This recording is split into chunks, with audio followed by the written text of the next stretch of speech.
बिस्मिल्लाहिर्रहमानिर्रहीम अस्सलाम वालेकुम दोस्तों, की हाल जी? ठीक ठाक जी। अच्छा, मेरे सारे दोस्तों, हम वतनों, मुसलमानों, गल इवें आ कि एक हैगी नबी पाक सल्लल्लाहु अलैहि वसल्लम की सुन्नत, एक हैगी अबू जहल की सुन्नत। हुण किहदी सुन्नत अपनानी है तुसीं आप फैसला करना। सुनो फिर दोनों दी सुन्नतां। नबी पाक सल्लल्लाहु अलैहि वसल्लम की सुन्नत आ, कोई भैन भरा, कोई रिश्तेदार, कोई यार दोस्त, कोई भी उन्हां दी खूबी बयान करते सी आप सल्लल्लाहु अलैहि वसल्लम। उन्हें प्रोटोकॉल देंदे सी, इज्जत देंदे सी हर बंदे नूं। ठीक है, खूबी बयान करनी, उन्हां दे ऐबां ते पर्दा पा देना, ऐब छुपा देने।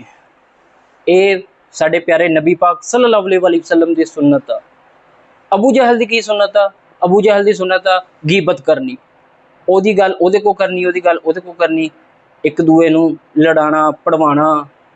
ठीक है, ये अबू जहल की सुन्नत आ कि लोकां नूं एक दूए नूं कहना, ओदा फलाने दा ऐब तलाश करना, फलाने दा ऐब तलाश करना, एक दूए दे ऐब तलाश करने, गीबत करनी।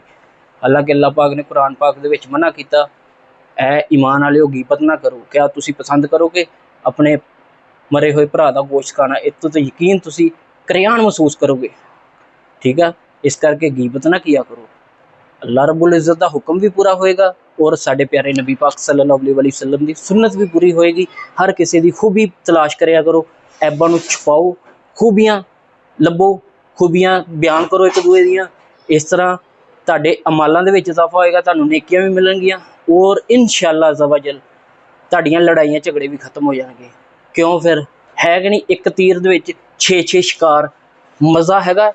इस तरह नबी पाक सल्लल्लाहु अलैहि वसल्लम की तालीमात भी पूरी, सुन्नत भी पूरी, अल्लाह पाक दे हुक्म भी पूरे, जन्नत भी मिलेगी, दुनिया भी आसान, आखिरत भी आसान। कैसा फिर? ठीक है, मिलते अगली वीडियो च। अल्लाह हाफिज़।